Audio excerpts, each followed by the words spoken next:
तो हेलो दोस्तों, आज एक और नई वीडियो लेके आए हूँ आप सबके लिए, जो कि है कंटिन्यूअल वर्सेस कंटिन्यूस डिफरेंस। देखिए, बहुत डिफरेंस है इन दोनों में। दोनों वर्ड एक जैसे दिखते हैं और आमतौर पे ऑडिटर भी ये क्वेश्चन पूछते हैं कि क्या डिफरेंस है कंटिन्यूअल में और कंटिन्यूस में। कौन सा शब्द आईएसओ आईएटीएफ में यूज़ किया जाता है, क्या हम कंटिन्यूअल वर्ड का यूज़ करते हैं या कंटिन्यूस का वो यूज़ करते हैं। तो आज इस वीडियो के माध्यम से आपको मैं समझाने की कोशिश करूंगा कि क्या डिफरेंस है दोनों वर्ड्स के बीच में और कैसे हम कंटिन्यूस को फॉलो करें या हम कंटिन्यूअल को फॉलो करें। तो मेरी सभी वीडियोस देखने के लिए प्लीज़ सब्सक्राइब करें मेरा चैनल, जो कि है ऑटोमोटिव टूल्स नॉलेज। देखिए, आईएसओ और आईएटीएफ 16949 में आपको पता होगा 10 क्लोज होते हैं। तो अगर आप जैसे close number 5.2 policies quality policy पे जाओगे ना, यहाँ पे पॉइंट नंबर डी में देखो कंटिन्यूअल इंप्रूवमेंट लिखा है। इसका मतलब आईएसओ और आईएटीएफ कंटिन्यूअल को इम्पोर्टेंस देते हैं, ना कि कंटिन्यूस को। सो कंटिन्यूअल इम्प्रूवमेंट एक बेहतरीन वर्ड है और कंटिन्यूअल इम्प्रूवमेंट का ही यूज़ करना है आपको अपने ऑर्गेनाइजेशन में, कंटिन्यूस का यूज़ नहीं करना है। देखिए, अगर आप अपने ऑर्गेनाइजेशन की क्वालिटी पॉलिसी को पढ़ोगे तो उस पॉलिसी में कंटिन्यूअल इम्प्रूवमेंट का वर्ड मिलेगा, आपको कंटिन्यूस नहीं मिलेगा। इवन क्लोज नंबर 10.3 अगर आप पढ़ोगे तो यहाँ पे भी कंटिन्यूअल की बात की गई है, कंटिन्यूस की बात कहीं नहीं गई है। इसीलिए जो भी नए स्टैंडर्ड है आईएसओ 9001 या आईएटीएफ 16949 का, वो कंटिन्यूअल पे फोकस करते हैं। इसलिए आपके लिए किसी भी इंटरव्यू में कोई भी ऐसा कोई क्वेश्चन पूछता है तो आपको सिर्फ और सिर्फ कंटिन्यूअल का ही बताना है। आइए देखते हैं और किन की क्लोजेस में कंटिन्यूअल वर्ड का यूज़ किया गया है। देखिए, आईएसओ और आईटीएफ के क्लोज में गोल में इंट्रोडक्शन में भी कंटिन्यूअल का यूज़ किया गया है, जनरल 0.1 में भी यूज़ किया गया है, 4.4.1 में भी कंटिन्यूअल वर्ड का यूज़ किया गया है, क्वालिटी पॉलिसी जो कि 5.2.1 जो कि अभी आपने लास्ट स्लाइड में देखी उसमें भी यूज़ किया गया है, रिसोर्सेज 7.1.1 में भी यूज़ किया गया है, एम्प्लॉय मोटिवेशन एंड एम्पावरमेंट जो कि 7.3.2 क्लोज है उसमें भी यूज़ किया गया है, सप्लाई डेवलपमेंट जो कि क्लोज नंबर 8.4.2.5 है उसमें किया गया है, कस्टमर सेटिस्फैक्शन जो कि क्लोज नंबर 9.1.2.1 उसमें भी किया गया है, इम्प्रूवमेंट जो कि क्लोज नंबर 10.1 जो कि आपने लास्ट स्लाइड में देखा था उसमें भी यूज़ हुआ है। इवन आपके कुछ कस्टमर स्पेसिफिक रिक्वायरमेंट, जैसे कि यहाँ पे एक रिक्वायरमेंट है सीएसआर रिक्वायरमेंट जनरल मोटर्स की, वो ये कहती है review of PFMA annually for critical safety and high risk items in manufacturing parts and process. तो ये भी एक कंटिन्यूअल इम्प्रूवमेंट का एग्जाम्पल है इन ऑटोमोटिव सीएसआर रिक्वायरमेंट का। आइए समझते हैं कंटिन्यूअल मतलब क्या होता है। कंटिन्यूअल मतलब होता है कंटिन्यूअल और it's adverb continually is used when referring to a series of event that are continuous but have breaks. मतलब कंटिन्यूअल इंप्रूवमेंट क्या होता है, इंप्रूवमेंट आप करोगे लेकिन कुछ ब्रेक लगेंगे उसमें। इंप्रूवमेंट करो ब्रेक लगाओ, इंप्रूवमेंट करो ब्रेक लगाओ, इंप्रूवमेंट करो ब्रेक लगाओ। मतलब आपको इंप्रूवमेंट करते जाना है लेकिन बीच में कुछ ना कुछ गैप्स आएंगे। एग्जाम्पल देखिए, एक एग्जाम्पल देखते हैं। They are talking to each other continually. यहाँ पे कंटिन्यू शब्द का यूज नहीं होगा। दो लोग आपस में बातें कर रहे हैं, आपस में बात कर रहे हैं, इसका मतलब वो कुछ समय बात करते हैं, बीच में रुक जाते हैं। एक बार एक बंदा बोलता है, एक बार दूसरा बंदा होता है, बीच में वो रुक भी जाते हैं।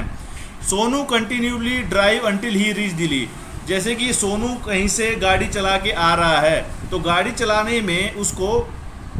चलाने में उसको बीच में कहीं ना कहीं रुकना भी होगा, लंच भी करना होगा, डिनर करना होगा, आराम भी करना होगा। तो वो कंटिन्यूस नहीं चला सकता है गाड़ी, तो कुछ डिस्टेंस पे चलाने के लिए बीच में रुकना होगा। मतलब दिल्ली पहुंचेगा वो, इम्प्रूवमेंट होगा, लेकिन बीच में कहीं ना कहीं आराम करना is a mandatory requirement. She has a habit of studying continuously. आप पढ़ाई कंटिन्यूस कर नहीं सकते। मान लीजिए कोई बोलता है कि मैं 10 घंटे पढ़ रहा हूँ, तो 10 घंटे कोई भी पढ़ नहीं सकता है। बीच में उसको पानी भी पीना होगा, वॉशरूम भी जाना होगा, घूमना भी होगा, थोड़ी एक्सरसाइज भी करनी होगी। सो कंटिन्यूस नहीं हो सकता, वहाँ पे कंटिन्यूअल वर्ड का यूज़ आएगा। तो आप समझ सकते हैं कंटिन्यूअल का क्या इंपॉर्टेंस है और क्या कहाँ कैसे यूज़ करेंगे। देखिए, कंटिन्यूस मतलब है लगातार करना। जैसे कि एग्जाम्पल है, he runs continuously for 55 minutes every day. मतलब कि एक बंदा है वो 45 मिनट्स कंटिन्यूस रन करता है, मतलब 45 मिनट कंटिन्यू भागता रहता है, बीच में रुकता ही नहीं है भाई, बीच में रुकता ही नहीं, कंटिन्यू भाग रहा है, तो वो कंटिन्यूस हुआ, ना कि कंटिन्यूअल।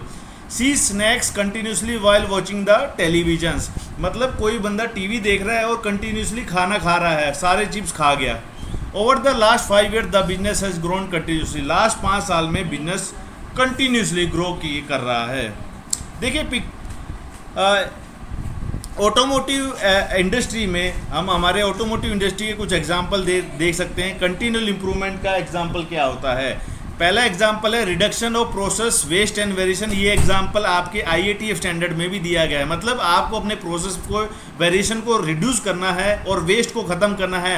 कुछ एग्जांपल इसके क्या हो सकते हैं? एग्जांपल्स हो सकते हैं कि इन्वेंट्री टर्नओवर रेशियो, जिसको ITR में भी फाइंड आउट किया जाता है, COPQ, OEE, warranty, SPC data, in process reaction data, scrap, supplier performance.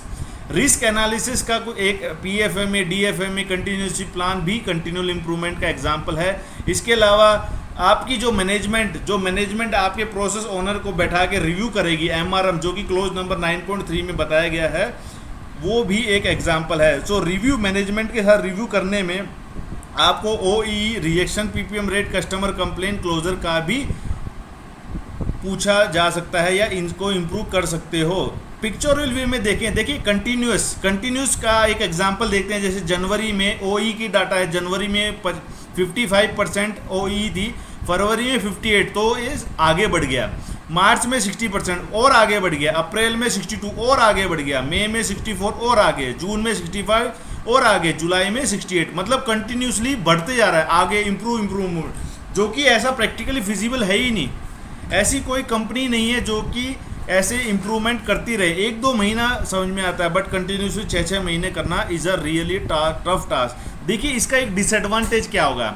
जैसे आपने ग्राफ में देखा, जनवरी से जुलाई में यहाँ पे कंटिन्यूस इम्प्रूवमेंट हो रहा है। एक एग्जांपल दिखाता हूँ। अब अगस्त में क्या होगा? देखिए अगस्त में मान लीजिए कुछ एबनॉर्मलिटी होती है, जिससे आपका जो डाटा है वापस 55% आ गया। आप जुलाई तक कंटिन्यूसली इंप्रूव कर रहे थे, लेकिन अगस्त में वापस आपकी OEE 55% आ गई। इसका मतलब ये जो इम्प्रूवमेंट आपकी कंपनी कर रही थी, ये कॉन्फिडेंस नहीं था कि ये आगे भी निरंतर इम्प्रूवमेंट होता रहेगा। मतलब डर था कि ऐसे इम्प्रूवमेंट करते करते कभी न कभी वापस हम गिर सकते हैं। इसीलिए कंटिन्यूस अप्रोच को एक अच्छा अप्रोच नहीं माना जाता है। आइए इसी को हम कंटिन्यूअल इम्प्रूवमेंट में देखते हैं। देखिए जनवरी में कंटिन्यूअल इम्प्रूवमेंट किया था, जिसमें 55% OEE आई थी। यही 55% को आपको सस्टेन करना है। आपको रिपोर्ट देखनी है फरवरी, मार्च, अप्रैल की। मतलब आपने इम्प्रूवमेंट किया, ऊपर बढ़ गए, और 3 महीने आपने सस्टेन किया। अगर आपका डाटा 3 महीने फरवरी, मार्च, अप्रैल में 55% से कम नहीं जाता है, इसका मतलब आप कॉन्फिडेंट हो कि जो एक्शन आपने लिए हैं वो सही एक्शन लिए हैं। अब आपको और इम्प्रूवमेंट करने की ज़रूरत है। अब आप नीचे नहीं जाओगे।